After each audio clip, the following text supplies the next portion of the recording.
నమస్తే రమగారు. నమస్తే జయ. రమగారు, ఏదైనా చిన్న సిరీస్ స్టార్ట్ చేద్దామా? పోలాండ్ దేశంలో పెద్ద నగరానికి అనుబంధంగా ఉన్న చిన్న చిన్న ఊళ్ళలో ఒక ఊర్లో ఒక వసతి గృహం ఉన్న ఒక ఆయన ఉండేవాడు. వసతి గృహం అంటే ఒక చిన్న హోటల్ లాంటిది. జనాలు ఆ దారిని వెళ్ళేవాళ్ళు, ప్రయాణం చేసేవాళ్ళు, తర్వాత యాత్రికులు వాళ్ళు ఈ కొంత డబ్బు ఇచ్చి అక్కడ బస చేసేందుకు అవకాశం ఉండేది. ఈ నగరానికి చుట్టుపక్కల ఊళ్ళల్లో ఇలాంటివి ఉండేవి. ఇలాంటి ఒక వసతి గృహపు యజమానికి ఒక కొడుకు ఉండేవాడు. వాళ్ళకి చక్కగా డబ్బులున్నాయి, హోటల్ బాగా నడుస్తుంది, అది నగరానికి వెళ్ళే దారి. సైనికాధికారులు వాళ్ళు కూడా దిగుతారు, ఆగుతారు, అంతా బాగుంటుంది. ఈ కుర్రాడు అందమైన వాడు, తెలివైనవాడు, కానీ ఆకతాయి, ఓ సోమరిపోతూ, ఏమీ పని చేసేవాడు కాదు. అన్ని లక్షణాలు ఉన్నాయి. ఒకడే కొడుకు అవడంతో వాళ్ళ అమ్మ వాడిని బాగా పోషించేది. రకరకాల మద్యాలు తాగటం, ఫ్రెండ్స్ తోటి అల్లరి చిల్లరి పనులు చేయటం, అక్కడికి ఇక్కడికి వెళ్ళిపోతూ ఉంటాం. అప్పుడప్పుడు వాళ్ళ నాన్న గల్లాపెట్టలోంచి 10 రూపాయలు సంగ్రహించడం, ఇలాంటివి చేసేవాడు. తండ్రి మాట వాడు వినేవాడు కాదు. ఈ ఒక్క పిల్లాడు అవడంతో తల్లి కొంచెం వెనకేసుకొచ్చేది. అప్పటి కాలంలో ఏంటంటే కుర్రాళ్ళు సైన్యంలో చేరటం అనేది ఒక రివాజు. రాజుగారి సైన్యంలో చేరటం, కోటలో పనిచేయటం, కొంతకాలం అయ్యాక రిటైర్మెంట్ ఇచ్చేసేవాళ్ళు. అప్పుడు కొంత డబ్బు ఇచ్చి పంపించేవాళ్ళు. స్వచ్ఛందంగా సైన్యంలో చేరతామని వెళ్తే ఉద్యోగాల్లోకి తీసుకునేవాళ్ళు. మిగిలిన వాళ్ళు వ్యాపారాలు అవి చేసుకునేవాళ్ళు. తర్వాత కుమ్మరి వృత్తులు ఉండేవి, వృత్తులు చేసుకునేవాళ్ళు. సైన్యంలో చేరటానికి ఏ వృత్తి వాడైనా అర్హుడే. కుర్రాడు వాళ్ళ నాన్న పంపించాలి, పిల్లాడు వెళ్ళాలి. పిల్లాడు నేను వెళ్ళనన్నా, నాన్న వెళ్ళమన్నాడు అనుకో, తండ్రులకి సర్వాధికారాలు ఉండేవి పిల్లల మీద. కొడుకు ప్రాణాల మీద, నా కొడుకు నేను చంపుకున్నానంటే కోర్టు కేసు ఉండేది కాదు. నా కొడుకు మాట వెళ్ళలేదు, కొట్టి చంపేసా అన్నాడు అనుకో నాన్న, అలాగా అనేవాళ్ళు, అంతే. ఏం అడిగేవాళ్ళు కాదు. అంత సర్వాధికారాలు తండ్రులకు ఉండేవి. తండ్రి సైన్యంలోకి పంపాలంటే 5 మగపిల్లలుంటే 5 పంపేవాడు. తల్లికి కూడా కాదనేందుకు అవకాశం లేదు. వాళ్ళ కాలము, వాళ్ళ దేశము అలాంటివి. ఈయన ఒకరోజు విసుగు పుట్టిపోయింది ఈ సైమన్ వాళ్ళ నాన్నకి. ఏం చేశాడు, సైనికుల దుస్తులు ఒక జత తెప్పించి వాడికి బట్టలు తొడిగించి చేతికో ఈటిచ్చి నగరానికి వెళ్ళిపో, తిరిగి చూసావా చంపేస్తానన్నాడు. ఈ బల్లెం ఇచ్చి నువ్వు పో, వెళ్ళి రాజుగారి దగ్గర గస్తీ భట్టుడుగా ఉండమని పంపేశాడు. తిరిగి వస్తే చంపుతానన్నాడు. నాన్న మాట కాదనడానికి వీళ్ళు అల్లరి చిల్లరగా ఇక్కడ ఎంతైనా తిరగచ్చు, ఆయన వెళ్ళిపోన్నాడు, వెళ్ళిపోవడమే. సరే ఇంట్లో నుంచి పంపిస్తే తల్లి ఏడిచింది, కానీ మనవాడు పోయి రాజుగారి దగ్గరికి చేరాడు. నగరానికి చేరాక ఒక గస్తీ భట్టుడుగా చేరాడు. అక్కడ ఏం చేస్తాడు, ఏదో చిన్న జీతం వస్తుంది. అక్కడ కూడా వాడు పనికిమాలిన విధవులందరినీ చేర్చి తాగటం అలా చేసేవాడు. ఒక వృద్ధ భట్టుడి ఇంట్లో బస చేసేవాడు. బస చేసి ఏమన్నాడు, చిచ్చి నాకు ఈ ఊరేం బాగోలేదు, మా ఊరే చాలా హాయిగా ఉంది, తిన్నంత తిండి, రకరకాల సారాయిలు, హాయిగా ఫ్రెండ్స్తో గప్పాలు కొడుతూ తిరగచ్చు, ఈ ఊళ్ళో ఏమీ బాగోలేదు, డబ్బులు లేవు ఖర్చు పెట్టుకోవడానికి అని గోలు పెట్టేవాడు. ఆ భట్టుడు వాడి ఈ కుర్రాడిని చూసి ఆయన సరదాకి ఆయన ఏమన్నాడంటే, ఒరే ఏముందిరా, ఓ పని చెయ్యి, మీ నాన్నకు ఒక ఉత్తరం రాయి, నాకు ఇక్కడ ఉద్యోగం బాగా కుదిరింది, నన్ను జమీదారుగా ప్రమోషన్ ఇచ్చారు, ఇక్కడ అందరికీ పార్టీ ఇవ్వాలి, డబ్బులు పంపించమని మీ నాన్నని అనగానే వీడికి మంచి ఐడియా తట్టింది. నాన్నకు ఉత్తరం రాశాడు. నాన్న నేను ఉద్యోగంలో చేరా 3 నెలలు అయింది కదా, 4 నెలల్లో జమీదారుగా నా బాధ్యతను గమనించి ఉద్యోగం ఇచ్చారు, ప్రమోషన్ వచ్చింది, ఇక్కడ చాలామంది స్నేహితులు అందరూ పార్టీ అడుగుతున్నారు, నా జీతం నాకే సరిపోతుంది అనగానే వాళ్ళ నాన్న సంతోషించి కొడుకు ప్రయోజకుడయ్యాడని డబ్బులు పంపాడు. ఆ డబ్బులతో వీడు ఒక వెలిగాడు కొన్నాళ్ళ వాక.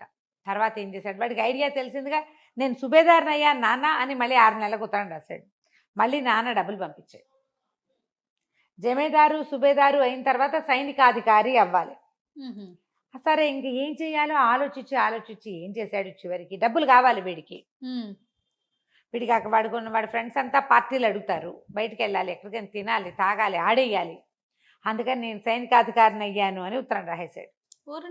వాళ్ళ నాన్న డబ్బులు పుచ్చుకున్నవాడు కూడా, మనవాడు ఇంత తరక్కీ చేస్తే, ఎన్ని ప్రమోషన్లు వస్తే మనం కంటితో చూడాలి కదా, వెళ్ళి పద వెళ్దామని పెళ్ళాన్ని బయలుదేరి బండి వేసుకుని బయలుదేరారు. వాళ్ళ ఊళ్ళోకి వచ్చిన రోజున ఒక పెద్ద సైనిక కవాతు జరుగుతోంది. సైనిక కవాతు అంటే ఇక ఆ సైనికులంతా ఇలా నడిచి వెళ్తున్నారనమాట. రాజుగారు వెళ్తుంటే రాజుగారి ముందు మొత్తం సైన్యం అంతా, ఇప్పుడు మనకు కూడా ఉన్నాయిగా సైనిక కవాతు, సైనిక వందనాలు, ఇవేవో జరుగుతాయి. పాత పద్ధతులే కదా, పేర్లు మార్పు అంతే. అంటే అవన్నీ ఇంగ్లీష్వి. మీరు ఒక్కొక్కటి కొన్ని విషయాలు చెప్తుంటే ఇప్పుడు మనం ఫాలో అవుతుంటాం, కానీ అవన్నీ ఒకప్పుడు ఉన్నవే కదా, బ్రిటిష్ కల్చర్ అది. సైనిక వందనాలు అవన్నీ వాళ్ళవే. అయితే ఈ వెళ్తూ ఉంటే వీళ్ళు అక్కడ నిలబడి అదంతా చూసారు. అమ్మా నాన్న బండి దిగి, కొడుకు కనిపించలే. వెతుకుతున్నారు. సైనికాధికారులు అంటే ప్రత్యేకమైన దుస్తులు అంటే వాళ్ళకి తెలుసు. ఇప్పుడు డెసిగ్నేషన్ కానిస్టేబుల్కి, ఎస్ఐకి, సిఐకి మనకి డిఫరెన్స్ తెలుస్తాయి. ఐజీ బట్టలు అవి వేరుగా అవును ఉంటాయి. అవును యూనిఫామ్స్ తెలుసు వీళ్ళకి. సైనికాధికారులు చాలామంది కనబడతారు, అందులో సైమన్ లేడు. ఆయన ఏం చేశాడు, అక్కడ నుంచున్న భట్టుడిని ఎవరినో, అబ్బాయి సైనికాధికారి సైమన్ కనపడ్డేమిటో అని అడిగాడు. సైమనా, ఆ పేరుతో అధికారులు ఎవరు లేరండి చెప్పేశారు. అన్నాడు. అనేసరికి ఉన్నారోయ్, సైమన్ సైనికాధికారి అయ్యాడు 10 రోజులు 20 రోజుల క్రితమే, ఉత్తరం కూడా వచ్చింది మాకు అన్నాడు. అనేసరికి లేడండి, ఆ పేరుతో గస్తీ భట్టుడు ఒకడు ఉండాలి, ఫలానా ఊరు నుంచి వచ్చిన వాడు అని చెప్పేసి. ఈయనకు అర్థమైపోయింది, హాతేరి ఇంత అబద్ధం చెప్తాడా, ఇంత పరువు తీస్తాడా అని చెప్పి వాడు ఎక్కడ బస చేశాడో అక్కడికి పరిగెత్తాడు. పరిగెత్తి కొడుకు చెండా లెక్క తీశాడు, పట్టుకున్నాడు. చిత్రవధ చేస్తాను నిన్ను, నీ వల్ల నేను ఊళ్ళో అందరి ముందు పరువు పోగొట్టుకుంటా. ఇప్పుడు నిన్ను తీసుకెళ్తే నువ్వు గస్తీ పట్టేడు, నువ్వు జమీదారు అయ్యావు, సుబేదారు అయ్యావు, సైనికాధికారి అయ్యావు అని నేను వచ్చిన వాళ్ళందరికీ చెప్పుకుంటుంటే సైనికాధికారిగా చచ్చిపోయాడని చెప్తా అని చెప్పేసి కొడుకుని పట్టేసుకున్నాడు. తల్లి బతిమలాడింది, కొట్టండి, శిక్షించండి, చంపద్దు అని. ఆయన ఒప్పుకోలే. నువ్వు పెళ్ళానివి, నోరు మూసు పడుండు, తండ్రి నేను, వీడిని చంపే హక్కు ఉంది నాకు అని చెప్పి వాడిని కాళ్ళు చేతులు కట్టేసి బండిలో వెనకాల పడేసుకుని మొగుడు పెళ్ళాం బండి ఎక్కారు. ఎక్కేసరికి వృద్ధ భట్టుడు వీడికి పిచ్చి సలహా ఇచ్చి దొంగ మాటలతో డబ్బులు తెప్పించుకునే ఉపాయం చెప్పాడు కదా. ఇదంతా ఇలా తన వల్లే జరిగింది, వీడు డబ్బు కోసం ఇంత పని చేశాడని పాపం వాడిని ఎలాగైనా తప్పించాలని ఆ బండి వెనకాల ఇంకో బండి వేసుకెళ్ళి వాళ్ళు ఎక్కడో ఆగితే నిదానంగా బండిలో ప్రవేశించి కట్లు కోసేసి తప్పించి ఒరే నాయన, నువ్వు ఇంటికి వెళ్ళావంటే మీ నాన్న చంపేస్తాడు, మరి మీ నాన్నకే హక్కు, రాజు కూడా నీ మీద హక్కేం లేదు, ప్రజల మీద తండ్రుల హక్కులే ఉంటాయి, పారిపో నువ్వు ఎక్కడికైనా, నీ బతుకు జీవుడాన్ని బతకమన్నాడు. వీడికి కూడా ఫ్రీడమ్ వచ్చేసింది. నాన్న చెప్పాడని సిటీకి వచ్చాడు, సిటీ నుంచి తండ్రికి ఉత్తరం రాసి తీరాలి. ఇప్పుడు ఎక్కడికో పారిపోతే ఎవరికి ఉత్తరం జవాబుదారీ? హాయిగా బాగుందని ఫ్రీడమ్ దొరికేసిందని బయటికి వెళ్ళిపోయాడు. పారిపోయి ఈ నగరాన్ని దాటి వెళ్ళిపోయి చక్కగా ఆ ఊర్లో ఈ ఊర్లో తిరుగుతూ ఎవరో ఫ్లూట్ వాయించే విద్వాంసుడు ఇంటి దగ్గర కొద్ది రోజులుండి పిల్లని గ్రోవి ఊదటం నేర్చుకున్నాడు. నేర్చుకుని కులాసాగా పిల్లని గ్రోవి ఊదుకుంటూ తిరిగేవాడు. వీడు ఏ ఊరు వెళ్ళినా వీడి అందము, వీడి హ్యాండ్సమ్ పర్సనాలిటీ, కొంతకాలం ఈ గస్తీ భట్టుడుగా ఉండడంతో కొంచెం కండలు తీరిన వాడి శరీరము, ఈ ఫ్లూటు, చక్కగా మాట్లాడటం వచ్చు, మంచి కంపెనీ ఇస్తాడు వాడు, కబుర్లు చెప్తాడు, మందు కంపెనీ బాగా ఇస్తాడు, ఏదైనా ఆట ఉంటే నేను ఆడతా అంటాడు. మంచి సరదా అయిన వాడికి ఆటకాయితనమే. అక్కడి నుంచి ఏదైనా ఒక కుక్క కనపడినా దానికి ఏదైనా ఆట ఆడడం నేర్పించేస్తాడు వాడు. తెలివి ఉంది వాడికి, కుదురుగా పనిచేసే గుణం లేదు. ఆ ఊరు ఈ ఊరు తిరుగుతుంటే ప్రతి చోట వీడికి మంచి స్వాగత సత్కారాలు లభించినాయి, చాలా బ్రహ్మాండంగా ఉంది. ఈ పోలాండ్లో ఇంకా పెద్ద పెద్ద నగరాలలో ఒక సుమారైన ఒక ఊర్లోకి చేరాడు. ఆ ఊళ్ళో ఏం తెలుసుకున్నాడంటే, ఆ ఊళ్ళో రాజుగారికి మహాద్భుత సౌందర్యవతి అయిన ఒక కూతురు. కాకపోతే ఆయన వాడి తండ్రి పరమ దుర్మార్గుడట, పిల్ల తాత మామూలు వాడు కాదు. ఆయన ఒక పెద్ద రాజమహల్ కట్టాడు. ఆ ఊళ్ళో ఉన్న ఎంతమంది ఉసురో పోసుకున్నాడు. రాజులు కొంతమంది క్రూరులుగా ఉంటారు కదా, మహాక్రూరుడు వాడు. అయితే ఏమైంది, రాజమహల్ కట్టిన తర్వాత ఈ రాజకుమార్తె పుట్టిన తర్వాత ఆయన చచ్చిపోయి ఏం చేశాడు, దయ్యం అయ్యి ఆ మహల్ని పట్టాడు. అయ్యో, ఆ మహల్లో విపరీతాలు జరిగాయి. దాంతో ఈ రాజుగారు, ప్రస్తుతం ఉన్న రాజుగారు కూతురుతో సహా మహల్ని విడిచి ఇంకో చిన్న రాజమహల్ కట్టుకుని అందులో ఉన్నాడు. అయితే ఆ పిల్ల జాతకంలో ఏముందంటే, ఈ పిల్లని వివాహం చేసుకునేవాడు ఈ మహల్లో ఉన్న దయ్యాన్ని విడిపించగలిగిన వాడవుతాడని ఉంది. ఎవడైతే దయ్యాన్ని పోగొడతాడో వాడే ఈ పిల్లకి మొగుడు అని. వాళ్ళు ఈ జాతకాలు కూడా నమ్ముతారు, ఇంగ్లీష్ వాళ్ళు. అదే దాంతో ఆ పిల్లకి ఏ పెళ్లి సంబంధము రాలే. పిల్ల అందానికి వ్యామోహపడి వస్తారు, దాంతో కబుర్లు చెప్తారు కానీ పెళ్లి చేసుకోరు ఎవరు. ఎందుకంటే ముందు దయ్యం జోలికి వెళ్ళాలి. కొంతమంది యువకులు ఈ అమ్మాయి సౌందర్యం పట్ల ఆకర్షితులై వెళ్ళిన వాళ్ళు వెళ్ళినట్టే అందులోనే ఉండిపోయారు, ఎవడు బయటికి రాల. ఎవ్వరూ రాలా బయటికి. ఎవరు ఇంకా మొదట ఒక 5-6 వెళ్ళారు, ఒక 6 నెలల గ్యాప్తో 2-3 వెళ్ళారు. వెళ్ళిన 5-6 2-3 గోవిందా, మొత్తం మీద 12 మంది పోయారు, రాలేదు. ఇక అమ్మాయికి పెళ్లి సంబంధాలే రావట్ల. పిల్ల దుఃఖంగా దీనంగా ఏడుపు గొట్టుగా ఉండేది. కానీ పాపం తలనొప్పి అమ్మాయికి ఎప్పుడు ఏడుపుతోటి. ఈ ఊళ్ళో అందరూ చెప్పారు. సరే అదంతా తెలుసుకొని తను ఏమనుకున్నాడు, ఓసారి వెళ్ళి ఆ పిల్లని చూద్దాం అనుకున్నా. ఈ కుర్రాడికి చిన్నప్పటి నుంచి సైమన్కి ఒక వీరోచిత కార్యం చెయ్యాలని ఉండేది. ఇప్పుడు ఈ పిల్ల అందగత్తి కదా, ఆ దయ్యాన్ని పారద్రోలి ఈ పిల్లని చేసుకుంటే సూపర్గా ఉంటుంది కదా, మంచి సెటిల్మెంట్. సెటిల్మెంట్ గొప్ప. అందుకని వాడేం చేశాడు, ఈ రాజుగారి భవనానికి ముందున్న ఒక పార్క్కి బయట బెంచీలు ఉంటాయి, వాకర్స్ పార్క్ ఒకటి ఉంది, అక్కడ కూర్చుని ఫ్లూట్ వాయించడం మొదలుపెట్టాడు పొద్దున్నే. ఆ అమ్మాయి రాత్రంతా ఏడ్చి రాకుమార్తె తెల్లవారుజామున ఎప్పుడో పడుకుంది. రాత్రి తల పట్టేయదు, తెల్లారేసరికి అటా నిద్రమోహంతో లేస్తే చక్కటి భూపాల రాగం లాంటి ఒక మంచి మార్నింగ్ గ్లోరీ వినిపిస్తుంది అనమాట. మన వాళ్ళు భూపాల రాగాలు వాయిస్తారు పొద్దున్నే, మార్నింగ్ గ్లోరీ వాయిస్తున్నాడు వాడు. ఆ ట్యూన్కి అమ్మాయి చాలా రిలాక్స్ అయిపోయింది. ఎంత బాగుంది సంగీతం, ఎంతో బాగుందని గబగబా తండ్రి దగ్గరికి వెళ్ళి, నాన్న ఎవరో ఫ్లూట్ వాయిస్తున్నారు, మన భవనంలో కాదు బయట ఎక్కడో, వాడెవడో పిలిపించిన నా తలనొప్పి తగ్గిపోయింది అన్న పొద్దున్నే అనగా ఆయన సంతోషించాడు. పిల్ల పాపం పొద్దున్నే ఫ్రెష్గా లేచి తలనొప్పి లేదు తగ్గిపోయింది అనేసరికల్లా ఆయన ఆనందంతో గబగబా వరే ఎవర్రా వాడు ఎవరినో పిలుచుకురంటారు అన్నాడు. పిలుచుకొచ్చేసరికల్లా ఆ అబ్బాయి లోపలికి వచ్చాడు. ఏది బాబు ఇందాక వాయిస్తున్నావు మళ్ళీ వాయించంటే ఫ్లూట్ వాయించాడు. ఆ అమ్మాయి నాన్న ఎంత బాగుందో, మన దగ్గరే ఉంచుకుందా నాన్న, రోజు వింటాను తలనొప్పి తగ్గిపోతుంది అని అనేసరికల్లా రాజుగారు అడిగాడు, బాబు మా దగ్గర ఉంటావా రాజభవనంలో, మా అమ్మాయికి అసలే తలనొప్పి అనేసరికి తప్పకుండా నేను అలాంటి ఉద్దేశంతో వచ్చాను అన్నాడు. అనేసరికల్లా యువరాణికి ఎందుకండి తలనొప్పి అని అడిగాడు. ఏం చెప్పాను నాయన మా కష్టాలు అని మా నాన్నగారు అనగా, నేను విన్నానండి అదంతా, ఇంత చక్కగా ఉన్న రాకుమార్తెకి కష్టమేమిటి, అదే కదా, మీరు ఇంత అద్భుతమైన వ్యక్తి, మీలాంటి వాళ్ళకి రావాల్సిన కష్టం కాదు, ఆ దయ్యాన్ని వదలగొట్టి ఈ అమ్మాయిని నేను పెళ్లి చేసుకుంటానండి అన్నాడు. అనేసరికల్లా పిల్ల కొంచెం సంతోషం వచ్చింది కానీ భయం వేసింది. ఇప్పటికి 12 మంది పోయారు, ఫ్లూట్ వాయించేవాడిని చెడగొట్టుకుంటే ఎట్లా అని కొంచెం బెంగపెట్టుకుంది. తండ్రికి కళ్ళు ఆర్పింది వద్దని, ఫ్లూట్ అయినా ఉంటుంది కదా అని. ఆయనేమో వద్దునైనా చక్కగా అందంగా ఉన్న ఒక కుర్రవాడివి, మా నాన్నగారు అసలు సహజంగానే దుర్మార్గుడు, దయ్యమయ్యాక ఇంకా క్రూరుడైపోయాడు, 12 మంది పొట్టలు పెట్టుకున్నాడు, నువ్వు లక్షణంగా ఉన్నావు, ఏ తల్లికి నాకు బిడ్డవో, వండునైనా వద్దునైనా అంటే, కాదండి మీకేం భయం లేదు నేను చూస్తా కదా అని చెప్పి ఒప్పించాడు. నేను చిన్నప్పుడు చాలా చేశా ఇలాంటివి అన్నాడు. ఆయన మాత్రం ఏం చేస్తాడు, ఎవరో ఒకళ్ళు పిల్ల పెళ్ళి అవుతుందని ఆశ, అంతేగా తండ్రిగా. సరే అక్కడి నుంచి ఏం చేశారు, మర్నాడు బండెక్కిచ్చారు. ఆ పూట సాయంకాలం అట్లా బండెక్కిచ్చి పంపించారు. రాజభవనం పైన ఇట్లా కొండ మీద ఎత్తుగా ఉంది, వీళ్ళు కింద ఇల్లు కట్టుకున్నారు, పెద్ద ఇల్లు. బండివాడి తీసిపోయి దింపాడు. వాడు మంచి హుషారుగా వెళ్ళి తాళం తీసుకొని లోపలిపై కూర్చున్నాడు.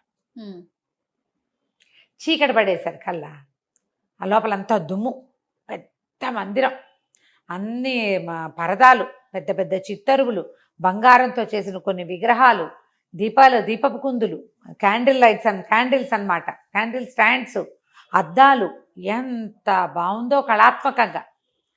అంతా దుమ్ము. వీడేం చేశాడు, జేబురుమాలతో ఓ చోట దుమ్ము దులుపుకుని ఓ కుర్చీలో కాలు మీద కాలేసి కూర్చుని, అక్కడ ఒక పక్కన లైబ్రరీ కూడా ఉంది, పోయి ఓ పుస్తకం తెచ్చుకున్నాడు, దాని మీద కూర్చొని పుస్తకం చదువుకోవటం మొదలుపెట్టాడు. చీకటి పడేసరికి లోపలికి ఒక నల్లటి వికృతాకారం ఒకటి వచ్చింది, పొడుగ్గా ఉంది, పెద్ద బవిరిగడ్డం, కళ్ళు మాత్రం జ్యోతుల్లాగా ఉన్నాయి, ఎంత నలుపో, కారు నలుపు. ఓ లోపలికి వస్తూనే వీడిని చూసి, ఎవడరా నువ్వు, అసలు నా పేరు చెప్తేనే జనాలు హడిలిపోతారు, నా ఇంట్లోకి వచ్చి నేను కూర్చునే కుర్చీలో కూర్చున్నావు అంటే, వీడేమన్నాడు, ఏముందండి పెద్ద ఖాళీగా ఉంది ఇల్లు, ఎక్కడ కూర్చుంటే ఏమిటి, ఎక్కడ కూర్చున్నా ఒకటే, పైగా మీ గురించి చాలా విన్నాను, అదేమిటో చూద్దామని వచ్చాను, మీరు ఇదివరకు ఏమన్నా వికృతాకారంగా ఉండేవారేమో, ఇప్పుడు మీకు అంత లేదన్నాడు. మామూలుగానే ఉన్నారు, మిమ్మల్ని చూసి గుండెట్టా పగులుతుంది ఎవరికైనా, ఏముంది మీలో ప్రత్యేకంగా, కళ్ళు మొహం అన్నీ ఉన్నాయి, మనుషులకు ఉన్నట్టే, కాస్త కళ్ళు కాస్త పెద్దవి కాస్త మెరుస్తున్నాయి అంతే కదా, మీకు అంత లేదండి, నాకేం భయం గీయం ఏమీ లేదు, ఇలాంటి వాళ్ళని చాలామందిని చూశానంటే ఆయన తెల్లబోయి సరేరా ఈ మండపం అంతా మందిరం అంతా చూపిస్తాను, ఈ తాళాలు గుర్తు పుచ్చుకో అన్నాడు. ఆనంగానే వీడికి ఏమనిపించింది, చచ్చినా దాని చేతికి చెయ్యని తెచ్చుకోడు. ఓహో, ఏమన్నాడు, నేను ఎందుకు చేస్తా, ఈ ఇల్లు చూడడానికి వచ్చాను కానీ మీ వస్తువులు మీ పని చేయడానికి నేను ఏమైనా పని మాడినట్టండి, మీకు అలాంటివి ఏం కుదరవు, ఏమన్నా చూపిస్తానంటే చూపించండి, మీ తాళాలు మీరే మోసుకోండి, మీరే తీసుకోండి, నాకు అక్కర్లేదు, చూపిస్తే చూస్తా, లేకపోతే ఇదిగో లైట్ వెలిగించానుక పుస్తకం చదువుకుని ఇక్కడ ఉన్న చల్లగాలి పీల్చి కొండ మీద గాలి వెళ్ళిపోతా అనేసరికి, అంత సులువా ఇక్కడి నుంచి వెళ్ళిపోతాం అన్నట్టు, నన్ను ఎవడాపుతాడండి అన్నాడు వీడు. నన్ను ఎవడాపుతాడు, నన్ను ఎవరు ఆపేది ఏం లేదంటే, సరే నీ గదిలో నేను చూపిస్తాను రా అన్నాడు. ఒక్కో గది వెళ్ళి తాళం తీయటం మొదలుపెట్టాడు. ఈ ఒక్కొక్క గదిలోకి ఆయన వెళ్తుంటే ఆ నల్లటి నలుపు విరిగి కొంచెం తెల్లబడ్డం మొదలుపెట్టింది బాడీ పైనుంచి ఆయనకి. ఎన్ని గదులో ఒక్కో గదిలోకి వెళ్తుంటే కొంచెం కొంచెం కొంచెం కొంచెం ఇంచి చొప్పున మొత్తం తెల్లబడిపోతాం. గడ్డం కూడా తెలిపి వచ్చేసింది.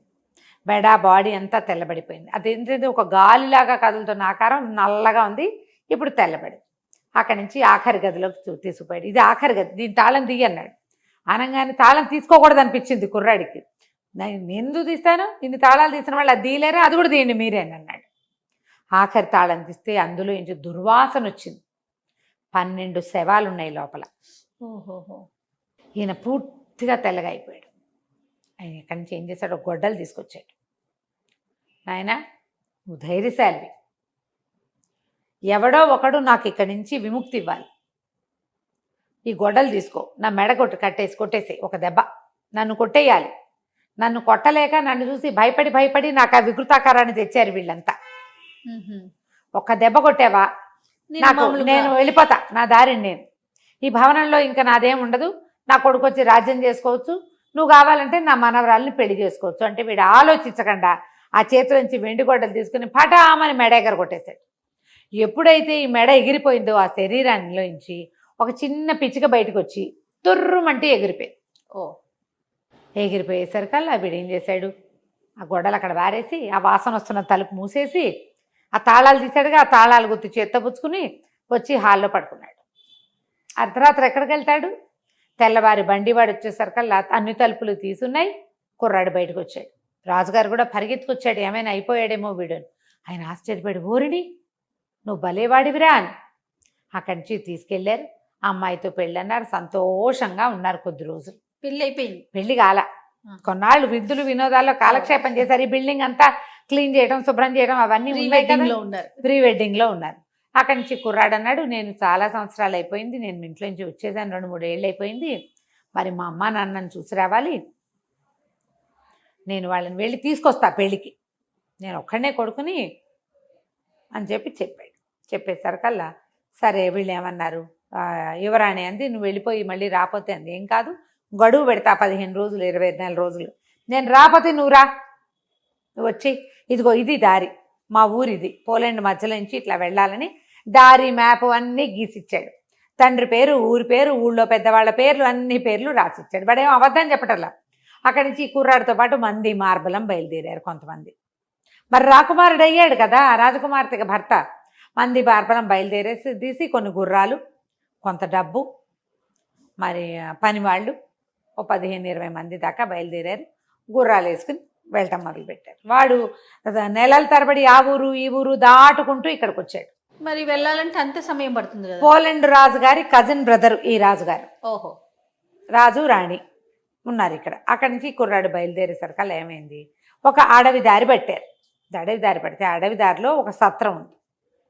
సత్రం ఎవరండి, సత్రం యజమాని కనుక్కున్నాడు, మీరెవరు, ఎక్కడి నుంచి వెళ్తున్నారు, ఏం చేస్తున్నారు అని అన్నీ కనుక్కుని దొంగల దారి బాబు ఇటు వచ్చారంటే మాకేం భయం లేదు, సైనిక పటాలం ఉంది, 20 మంది ఉన్నారు, నేను స్వయంగా వీరుణ్ణి, నేను ఏమైనా చేయగలను, డామ్డేమని చెప్పాడు మన కుర్రాడు. చెప్పిన తర్వాత ఏమైంది, అర్ధరాత్రి అయింది. ఇది సత్రం యజమాని దారి దోపిడీ దొంగలకి ఫ్రెండ్. ఓహో. అసలు దారి దోపిడీ దొంగలు ఉండే సత్రం అది. ఎక్కువగా వాళ్ళకే అది ఆవాసంగా ఉంటుంది. వాళ్ళు కొట్టుకొచ్చినవి వీళ్ళకి వాటా ఇస్తారు. వాడేం చేశాడు, ఆ దోపిడీ దొంగలకు కబురు చేశాడు. ఒక చిన్న పటాలం 20-25 మంది సైనికులు ఉన్నారు, ఒక కుర్రాడు ఉన్నాడు, రేచులా ఉన్నాడు, కానీ వీళ్ళ దగ్గర బోల్డు డబ్బు ఉంది, నగలు నాణ్యాలు చాలా ఉన్నాయి, గుర్రాలు ఉన్నాయని కబురు చేసేసరికల్లా వీళ్ళు సుష్టుగా తిని పడుకున్నారు. వీళ్ళకేం తెలుసు, సత్రం కదా అనుకున్నారు. వీళ్ళు నిద్రలో ఉండగా దారిదోపిడీ దొంగలు వచ్చి పడిపోయారు. పడిపోయి ఈ 15-20 మందిని హతమార్చేశారు. గుర్రాలను స్వాధీనం చేసుకున్నారు. లోపలికి వచ్చి కుర్రాడి మీద కత్తి విసిరారు. దూరం నుంచి విసిరేశారు పడుకున్న వాడి మీద. వాళ్ళకేం ఫైటింగ్ చేసే ఉద్దేశం లేదు, దెబ్బ తగలలేదు, కానీ వీడి చేతికి గుచ్చుకుంది. వాడికి తెలిసిపోయింది ఎవరో వచ్చారని. తీరా వాడికి ఏం అర్థమైంది, బయట ఏమి సద్దు లేదంటే 20 మంది పోయారనమాట. ఇప్పుడు తను కదిలితే వాళ్ళు 50 మంది ఉన్నారు, తను వేసేస్తారు. కదలకుండా ఉండిపోయాడు. వాళ్ళు లోపలికి వచ్చి చిన్న దీపపు వెలుగులో వీడిని చూసి చచ్చిపోయినట్టు పడుంటే చచ్చాడు అనుకుని ముట్టుకుంటే చేతుకున్న రక్తం తగిలింది, నెత్తురు తగులుతోంది, చచ్చిపోతాడు కాసేపటి స్పృహ తప్పినట్టున్నాడు. వీడు ఉంగరాలు, మెళ్ళలో ఉన్నవి, తర్వాత ఏమో బట్టలు సమస్తం తీసేసుకున్నారు. తీసేసుకుని బయలుదేరి వెళ్ళిపోయారు. వాళ్ళు ఎప్పుడైతే బయటికి వెళ్ళారో మన కుర్రాడు కూడా వాళ్ళ వెంబడబడి బయటకు వచ్చేసాడు. వీడు ఒంటి మీద పైన వేసుకునే ఒక షర్టు లాంటిది, ఏమంటారు మన రాత్రిపూట వేసుకుంటారుగా, చిన్న మ్యాక్సీ మోకాళ్ళ దాకా ఉండేది, ఇట్లా పైనుంచి తొడుకునేది, హౌస్ గౌను అంతే ఉంది. వాళ్ళ వెనకాల పడి నడుచుకుంటూ వచ్చేసాడు. వస్తే ఈ దొంగలకి ఒక అడవిలో ఒక రహస్య మార్గం ఉంది. ఆ రహస్య మార్గంలోకి ప్రవేశించారు. వీడు కూడా అదే రహస్య మార్గంలోకి వెళ్ళిపోయాడు లోపలికి. వాళ్ళ వెనకాల పడి వెళ్ళేసరికల్లా వాడికి ఏమర్థమైంది, ఆ రహస్య మార్గంలోంచి బయటికి వెళ్తే తన ఊళ్ళోకి వెళ్తారు. అది తన స్వగ్రామానికి దగ్గర. వాడికి ఆ దారులని తెలుసు కదా, పెద్ద పిల్లాడు కదా వాడు. చూసుకుని అక్కడి నుంచి ఏముంది, ఒంటి మీద ఏమీ లేవు, కర్రా పుల్లా కత్తి ఏమీ లేవు, ఈ చొక్కా తప్ప. అక్కడి నుంచి ఆ దొంగల్ని తప్పించుకుని వాళ్ళ అవతలకి వెళ్ళిపోగానే వీడు తన ఊరి పొలాల్లోకి ప్రవేశించాడు. ఎవరో కొందరు రైతులు, కూలీలు కనపడ్డారు. వీడిని గుర్తుపో, ఓహోయ్ సైమన్ వచ్చావా అని పలకరించి, ఏమిటో సైనికాధికారి అయిపోయేమిటి, ఈ గుడ్డలేమిటి, ఈ అవతారం ఏమిటి, ఇదేమిటి, జబకా దెబ్బ ఏమిటి అని ఎక్కిరించి వేళాకోళం చేస్తే వాడు వాళ్ళని బతిమలాడుకున్నాడు. అరే బాబు అన్నీ వచ్చాయిరా, దొంగలు పడ్డారు, వాళ్ళ వెనకాల పడి వచ్చాను. అవును ఇది దొంగల దారే వాళ్ళకి తెలుసు. వాళ్ళు ఏం చేశారు, సరే వీడికి చలి వేసుకోవడానికి ఒక ప్యాంటు, అక్కడి నుంచి తల కట్టుకోవడానికి ఒక తలగొడ్డ ఇచ్చి, వస్తే స్వెటర్ లాంటిది ఇచ్చి వాడిని ఊళ్ళోకి ప్రవేశపెట్టారు. ఇంటికి వెళ్ళేసరికి నా తండ్రి ఇంట్లో లేడు. వాళ్ళ అమ్మ వీడిని చూసి కావలించుకొని, నాయన బతికే ఉన్నవరా నాయన అని అన్నం పెట్టి పడుకోబెట్టింది. తినేసి పడుకున్నాడు. వాడు ఎంత దూరమో నడిచి వచ్చాడు కదా రాత్రి చల్లు. సరే తెల్లారి ఆ తండ్రి బయట ఊరు నుంచి ఇంటికి రాగానే తల్లి మొహం చూసేసరికల్లా ఆయన ఆశ్చర్యపడి, ఏంటి నీ మొహం అలా ఉంది, ఏం జరిగింది అనేసరికల్లా ఆవిడ బిక్కమొహం వేసి, పిల్లవాడి వార్త తెలిసిందండి. వార్త తెలిసిందా, వాడే వచ్చాడా, వార్త తెలిస్తే నీ మొహం ఇలా ఉండదు, ఇంకోలా ఉంటుంది. వార్త తెలిసిందంటే ఉత్సాహంగా చెప్పేది. పిల్లలు ఏడుపు మొహం ఉంది అంటే ఏమిటర్థం, పిల్లాన్ని చూసి ఏడ్చిందనమాట ఆవిడ. అక్కడి నుంచి ఆవిడ బతిమలాడింది, బామాలింది, వాడిని చంపేస్తానన్నాడు నాన్న. చంపేయద్దు, ఏదైనా ఒక పని చెప్పి ఇంట్లో ఉంచుకుందాం అని చెప్పి బతిమలాడి కాళ్ళు పట్టుకున్నంత పని చేస్తే, సరే సైమన్ని బయటికి పిలిచి 4 చెంపకాయలు కొట్టి వాళ్ళ నాన్న ఒక 20 మేకలు అప్పచెప్పాడు. మేకలతోలే వాళ్ళు ఏ బట్టలు వేసుకుంటారో ఆ బట్టలు తెప్పించి ఇచ్చాడు. ఈ గుడ్డలతోటి ఉండు. వాడు ఏం చెప్పలేదా, చెప్పినా ఆయన నమ్మడు. చెప్పాడు, చెప్పినా ఆయన నమ్మలేదు, అబద్ధాలు అనుకున్నాడు. ఎందుకంటే వాడు ముందు జమేదారు, సుబేదారు, సైనికాధికారి అబద్ధం చెప్పాడు. అందుకని ఇప్పుడు యువరాణి సంగతి చెప్తే నాన్న ఏం నమ్ముతాడు, అదే కదా, నమ్మడు కదా. అక్కడి నుంచి మేకలను తోలమన్నాడు. వీడు ఏం చేస్తాడు పాపం, ఏం చేయలేడు. తండ్రి మాట కాదన్న వాడికి విలువ లేదు. తన ఊళ్ళోకి వచ్చాక తండ్రి మాట వినాల్సిందే. పైగా అట్లాంటి ప్రాక్టీస్ వాడికి.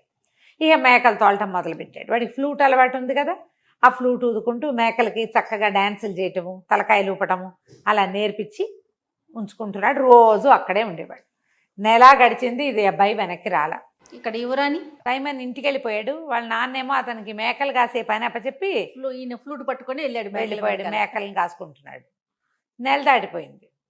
15 రోజులు వెళ్తాను, 15 రోజుల్లో తిరిగి వస్తాను, అక్కడ ఒక మధ్యలో 2-3 రోజులు, 10 రోజులు పూర్తిగా పట్టదు, నువ్వు నెల అని చెప్పాడు. నెల దాటి 4-5 రోజులు అయ్యి ఎక్కడా సందడలేదు. ఊరు చివరి నుంచి ఏదైనా మనుషులు వస్తున్న సౌండ్ వస్తే కబురు వస్తుంది. అవునవును. ఏమీ రాపోయేసరికల్లా రాకుమార్తెంది, నాన్న ఎట్లాగో అడ్రస్ చెప్పాడు, అక్కడ ఏం సమస్య అయిందో, వాళ్ళ అమ్మకో నాన్నకో బావులేదో ఏంటోనే వెళ్తానని. రాజుగారు కూతురు ప్రేమికుడు, ఏముంది సైన్యం ఉంటుంది, అమ్మాయి వెళ్ళొస్తుంది, అత్తారిల్లు చూసొస్తుంది. వాడంతటా వాడు దయ్యాన్ని పారద్రోలి రాకుమార్తెగా మొగుడయ్యే అర్హత సంపాదించుకున్న వాడి కోసం ఆ మాత్రం చెయ్యొచ్చు కదా అని నాన్న కూతుర్ని ఒక పటాలం ఇచ్చి పంపించారు. సైన్యము దాసదాసి గణంతో రాకుమార్తె తన తాలూకు ఒరిజినల్ అటైర్ తోటి తన చక్కగా అలంకరించుకుని బయలుదేరి ఒక 4 రోజులు 3 రోజుల్లో ప్రయాణం చేసి అడవిలోకి చేరారు. కొంత ప్రయాణం చేసి అడవి మధ్యలోకి వచ్చారు. వీళ్ళు ఇంతకుముందు సైమాన్ని ఎక్కడైతే విడిది చేశాడో తన 20-25 మందితోటి అక్కడికి వచ్చారు. వచ్చేసరికల్లా అంతకుముందు వచ్చిన వాళ్ళు 25 మంది అయితే వీళ్ళు ఇంచుమించుగా 50 మంది. ఒక 7-8 మంది దాసీలు అమ్మాయికి. అమ్మాయి చూస్తే కుర్రాడు మగపిల్లాడు ఏం పెట్టుకుంటాడు, ఏదో గొలుసేసుకుని 4 ఉంగరాలు పెట్టుకుని కొంచెం టపటపలాడే బట్టలు వేసుకుంటాడు. అమ్మడికి పైనుంచి కింద దాకా అంతా అలంకారమే. రాకుమార్తె దానికి తోడు. ఆ సత్రం యజమానికి పిచ్చ సరదా వచ్చేసింది. అయ్యో బాబోయ్! ఎన్ని నగలు! ఆ పని వాళ్ళు కూడా నగలు పెట్టుకున్నారు. వాళ్ళు దుంపదేగా. సైనిక పటాలం అంతకుముందు వచ్చిన వాళ్ళు ఊరికే సహాయానికి వచ్చిన సైనికులు. వీళ్ళు రాకుమార్తె వెనకాలుండే మంది మార్బలం. వీళ్ళంతా గ్రాండ్ పార్టీ. వీడు కాస్త ఆ దొంగలకి, దారి దోపిడీ దొంగలకి కబురు చేశాడు. కబురు చేస్తే ఏమైంది, సాబురు వెళ్ళింది. సాయంకాలం అయ్యేసరికల్లా రాకుమార్తె ఏం చేసింది, ఆ సత్రం యజమాని భార్యని, దా మాతో పాటు కూర్చో, మాతో పాటు టీ తీసుకుంది, కానీ చాలా ఆదరంగా పిలిచింది. ఆ సత్రం యజమాని భార్యకి జాలేసింది. అయ్యో పాపం బంగారు తల్లి, రాకుమార్తెలు ఎవరైనా ఇట్లా దారిపోయే వాళ్ళని రా నాతో టీ దాగంటారా అనరు.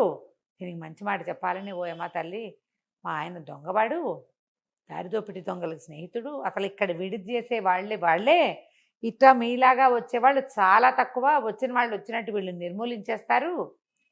కిందటిసారి 10 నెలల క్రితం ఒక కుర్రాడు వచ్చాడు, ఎంత బాగున్నాడో, వాడితో 20-25 మంది వచ్చారు, చక్కగా ఇంత పొడుగ్గా ఫ్లూట్ వాయిస్తూ పంచదార చిలకల్లే ఉన్నాడు, మొత్తం అందరిని చంపేసి దొంగలు దోచేశారమ్మా, ఎంత వెతికినా ఆ కుర్రాడి శవం మాత్రం కనపడలేదమ్మా, ఏ కుక్కలు నక్కలు ఎత్తుకుపోయాయో అనగానే యువరానికి అర్థమైపోయింది. వాడు సైమనే, ఆ ఫ్లూట్ వాయించేవాడు.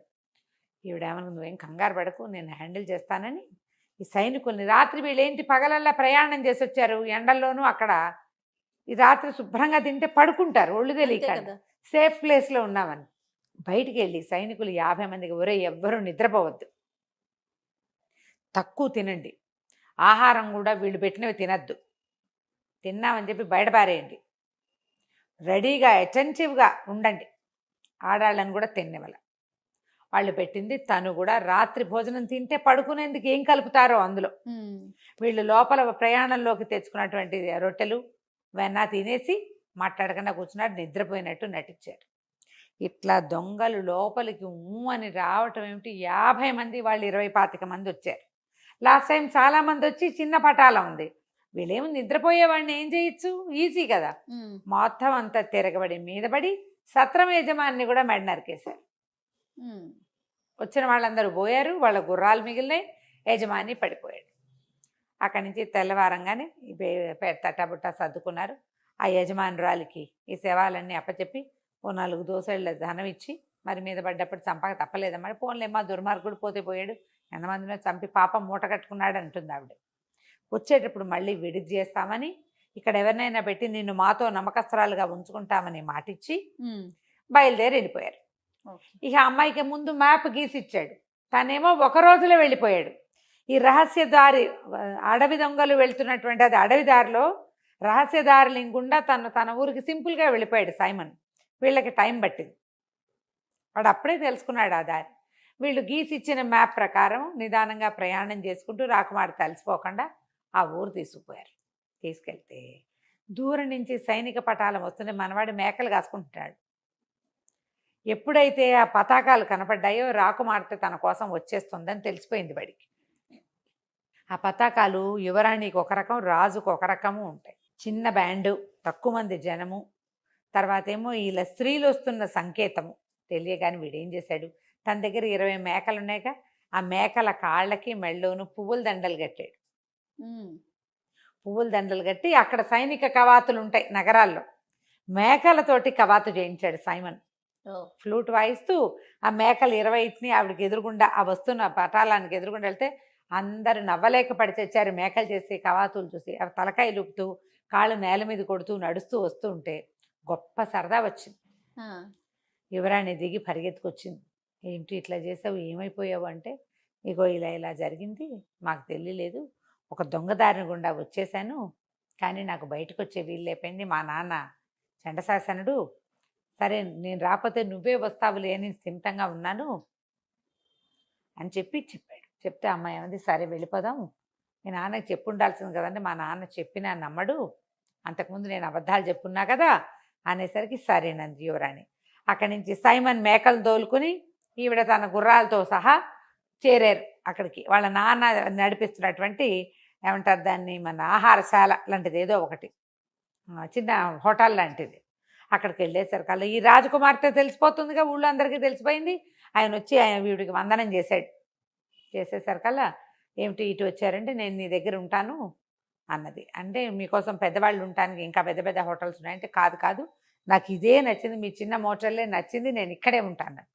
అక్కడి నుంచి ఈ మేకలు కాసే అబ్బాయి, వీడు నాకు చాలా ఇష్టం, మా నాన్న దగ్గర పనిచేశాడు ఇది వరకు, వాడిని నాకు సహాయంగా పెట్టమని అనేసరికి ఆయన అన్నాడు, ఇంకా నయం, వీడికి బుద్ధి లేదమ్మా, ఆకతాయి వాడు అసలు సరైన వాడు కానే కాదు, అబద్ధాలు చెప్తాడు, పిచ్చిగుడలు వాడును, వాడేందుకమ్మా అన్నాడు. కాదు కాదు, మా నాన్న దగ్గర పనిచేశాడు కదా, ఫ్లూట్ వాయిస్తాడు, నాకు బాగా తెలుసు, నాతోటి అట్టు పెట్టుకుంటాను. ఇంకేం చేసేదేం లేక ఆ మేకలు కాసే తన కొడుకుని కూడా వీళ్ళతో పాటు పైన ఉన్న హోటల్లో ఒక ఫ్లోర్ అంతా ఖాళీ చేయించి ఒక ఫ్లోర్ రాకుమార్తెకి ఇచ్చాడు.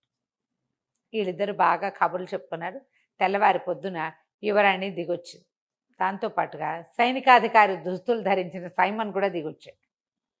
వీళ్ళ నాన్న గుర్తుపట్టలేదు వాడిని. గుర్తుపట్టక ఆవిడకో వందనం ఈయనకో వందనం చేశాడు. ఆ అమ్మాయి పక్కపక్క నవ్వుతూ, ఏంటండి మీ అబ్బాయిని గుర్తుపట్టరా మీరు అని అనేసరికి ఆయన నిర్ఘాంతపోయి చూసి, ఎందుకు గుర్తుపట్టినమ్మా, ఈయన కొంచెం మా అబ్బాయిలాగా ఉన్నాడు కానీ మా అబ్బాయి ఎప్పటికీ సైనికాధికారి కాలేడండి అన్నాడు. అనేసరికల్లా వాడు, నాన్న నేనే నాన్న అన్నాడు. ఆయన ఆశ్చర్యపోయాడు.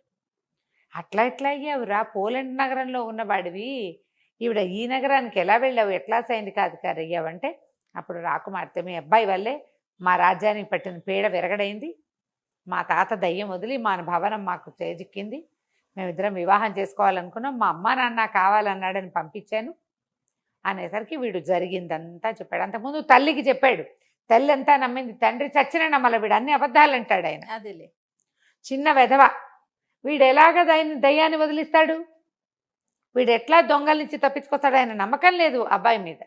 ఆయన చాలా ఆశ్చర్యపోయాడు, చాలా సంతోషించాడు. తర్వాత అందరూ కలిసి ఈ అమ్మాయి తాలూకు రాజకుమార్తె తాలూకు నగరానికి వెళ్ళిపోయారు. చక్కగా వివాహం చేసుకుని ఆ చిన్న నగరానికి రాజై ఎంతో కాలం సైమన్ సంతోషంగా రాజ్యాన్ని పరిపాలించాడు. కథ కంచికి మనం ఇంటికి. సూపర్. నమస్తే రమ్య గారు. నమస్తే.